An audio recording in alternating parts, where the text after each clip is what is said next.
Welcome to the Jill on Money Show. It's Monday, May 15th, and we are here trying to help you navigate your life and your life's finances. I sort of am moving into this idea that we are really talking to people about your real life. I want to make sure that everybody understands this isn't just about money. This program is about listening to what you want to do in your life and figuring out how your money fits in. It just so happens that I can't really say Jill on life because, frankly, that's not really my expertise. The money stuff is more of my expertise. But the more we talk to you, me and producer Mark, the more we realize that the program covers so many larger issues that have financial implications. It is about your real life. And if you would like to join us to talk about some of the things going on in your real life and how your money can help you achieve a goal or do something different, or just make sure that your money doesn't run out and doing what you're doing, give us a holler. JillOnMoney.com is the website. Click on the Contact Us button. Let us know if you would be willing to come on the air. While you're on the website, don't forget you can subscribe to our new service. It's called Jill on Money Live. That's where you have access to quarterly live webinars and more special content. And we keep coming up with that special content. So stay tuned. Our next webinar is at the end of June. Dave Stachowiak, Coaching for Leaders. We got a lot of leaders in this audience, so I know you're going to love that. All right. Today we are talking to Chris, who's on the line from Northern California. Hi, Chris. Hi, Jill. Hi, Mark. Thanks for doing this. Really appreciate it. Of course. Tell us what's going on. How can we help you out? So my wife and I are here in California, Bay Area, and we have 23-year-old special needs twins. And I'm pretty confident that we've saved enough for us to retire, but just worried about them going forward. All our family's in Toronto, Ontario, and eventually we're going to have to make the move back up there just to get them closer to family. And I just want to see, my head's always spinning on whether we'll have enough, and it's kind of where I'm at. I think our first question, Jill, is Chris enjoying the meltdown by the Maple Leafs? I am not enjoying that. I have to just say that I was going to ask about it, but I was trying to figure out whether I needed to do this to a man who just laid out that situation. So are you a hockey fan, Chris?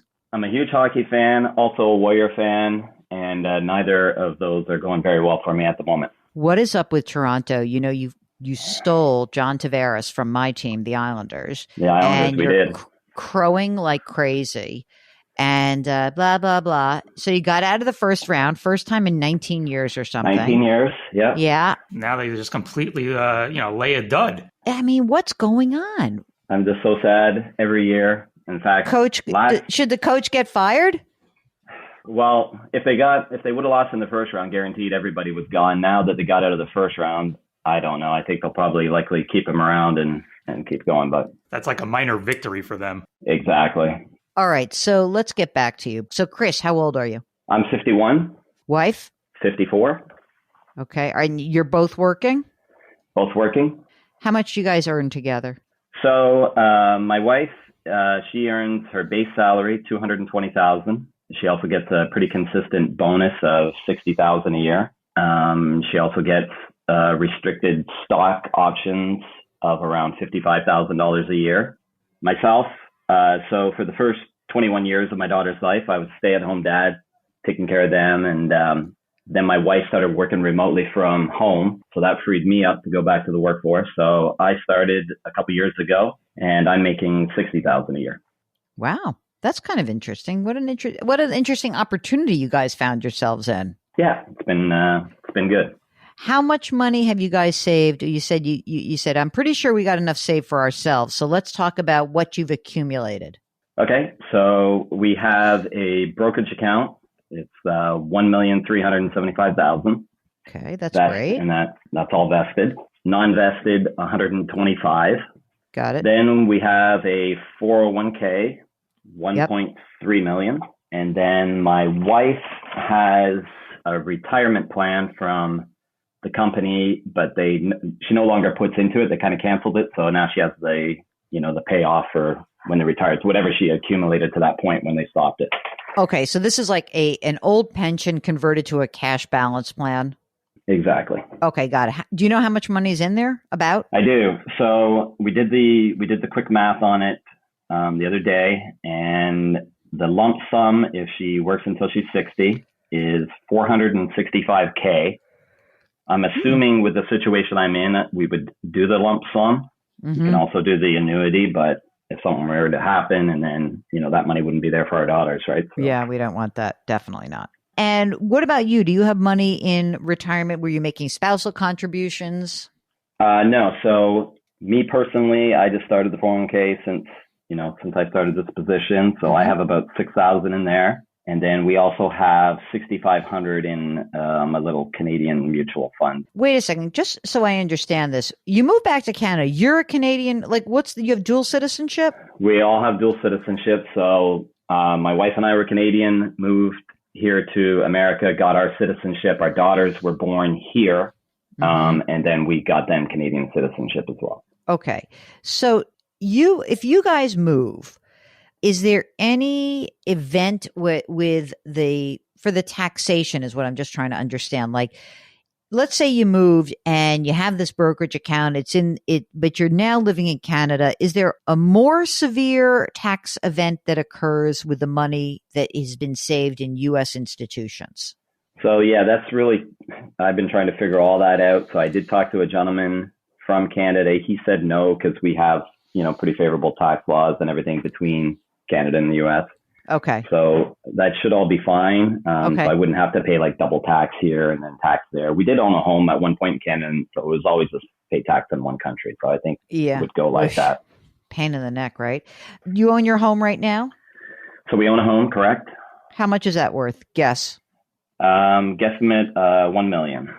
Okay. Is there a mortgage outstanding on it? Outstanding mortgage, $540K. Interest rate? 3.5. 30 year? 30 year. Great. Okay. Also own a vacation home, property. Hello. You've just become a much more attractive couple to me. How much is the vacation home worth? So we own it with another couple, but our share is $200,000. We owe $60K on that. 30-year mortgage as well, also at 3.5.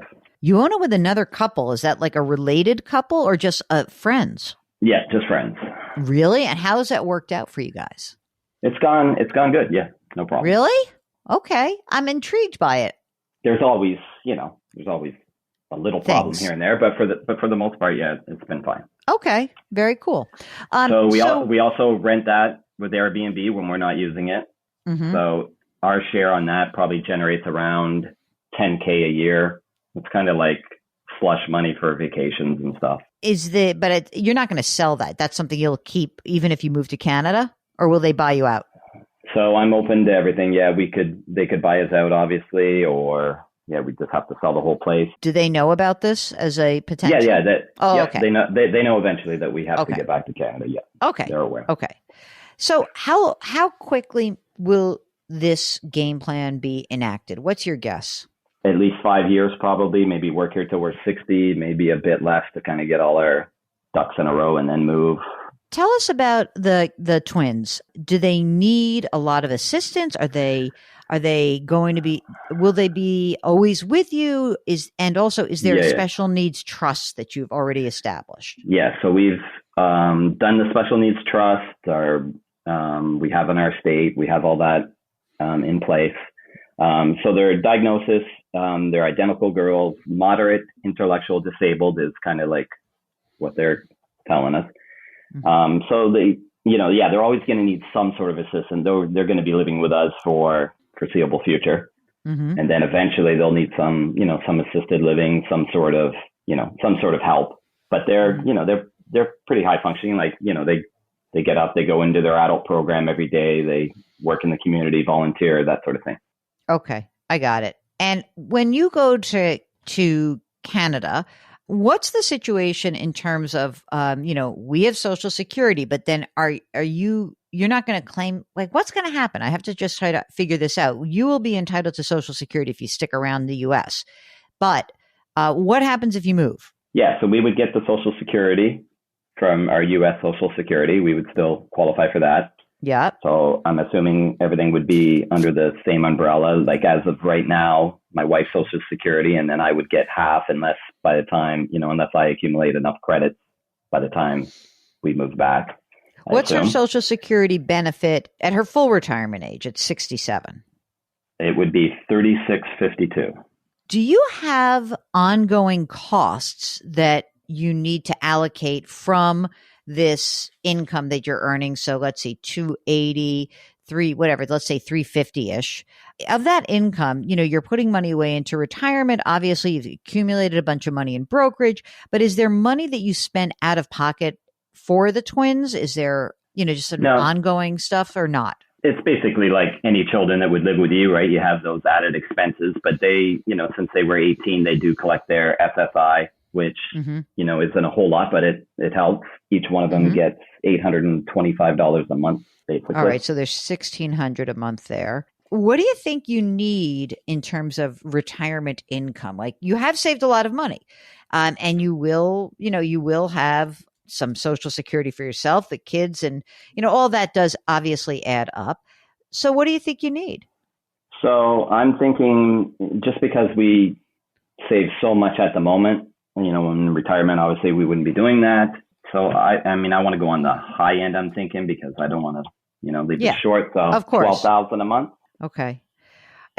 Just the Social Security benefit in the future, and I'm adding the kids plus yours, it's like $7,000 a month ish. I'm just throwing it out there.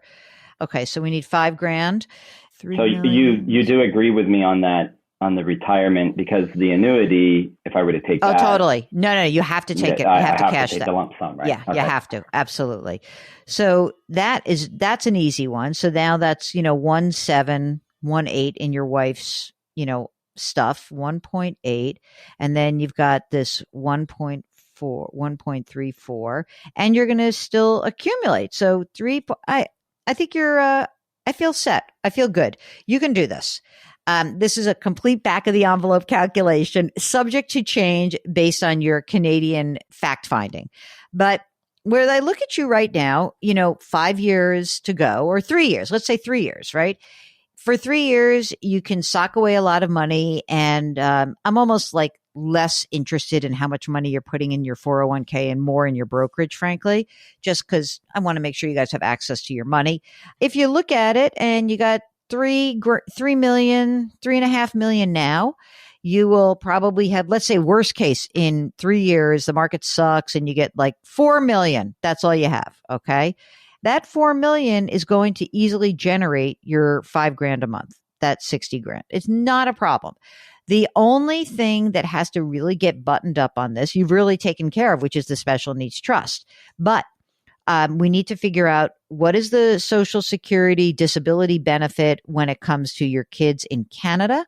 And I guess the other piece of this is, I'll ask the dumb American question, but given where you think you're going to live in Canada, you're going to have house proceeds. Do we think you're going to have $1 million? Or are you going to have to spend any of the cash on hand to actually have a bigger house? Right. Or more expensive, I should say. Yeah, the Greater Toronto area has absolutely, gone bananas as well. I think it's like the highest housing market in all of North America. But I'm also not living right in Toronto, right? So we grew up east of Toronto, which is also pretty expensive. But, I'm hoping that I can find something close to family, but not right on top of family, just outside, something, a little cheaper is what we're hoping. A little small town feel like we have now. Okay.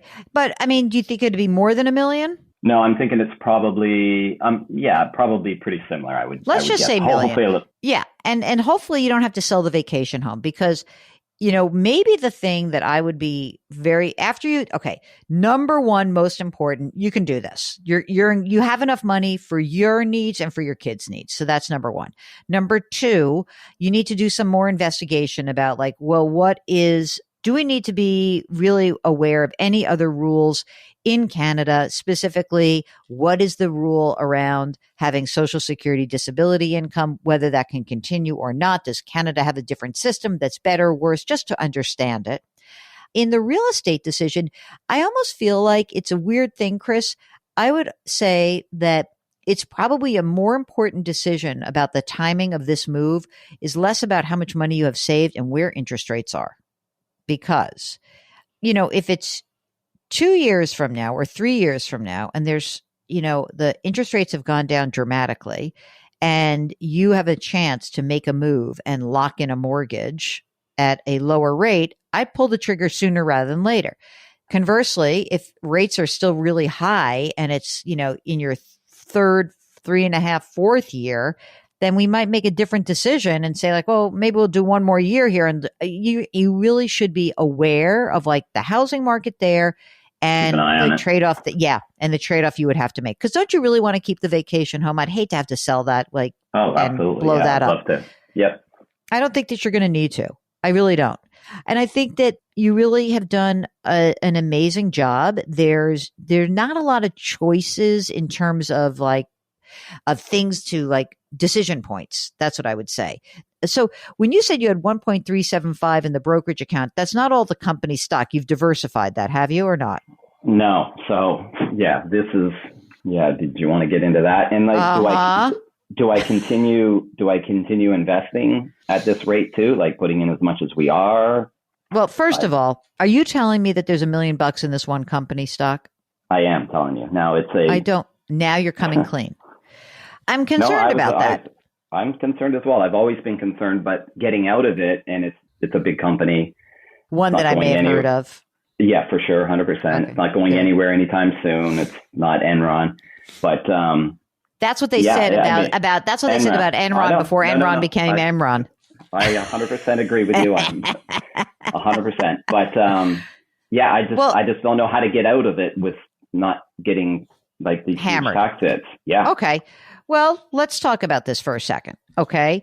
So, listen, if you sell the stock now, you are going to be in let's call it, this sounds crazy, but it's 18.8% capital gains rate. Okay. You get why that is? Because it's the 15% capital gains rate, but because you make more than $250,000, you're subject to an extra 3.8%. The married filing jointly 15% bracket goes up to $553,000. So again, your income plus the vesting of the RSUs, 1/3, 1/3, 1/3, really does put you solidly into 15%. You do make more than $250,000, so you get 18.8. But big deal. You're going to have to diversify this. I don't know why, so I would start to at least get your heads around the idea that, maybe you just have to do $100,000 a year for the next few years and just start somewhere. And then put that in just T-bills or something, or am I putting? Wow, why are you telling me that the whole world's coming to an end? Because that's a T-bill kind of trade. I just know that we can't afford to lose it with the daughter's situation. And you can't afford to lose it, but I still have to make money for you, right?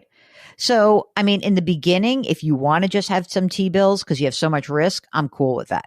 But eventually, if I had the 1.375 right now in cash, I would say you need a diversified portfolio.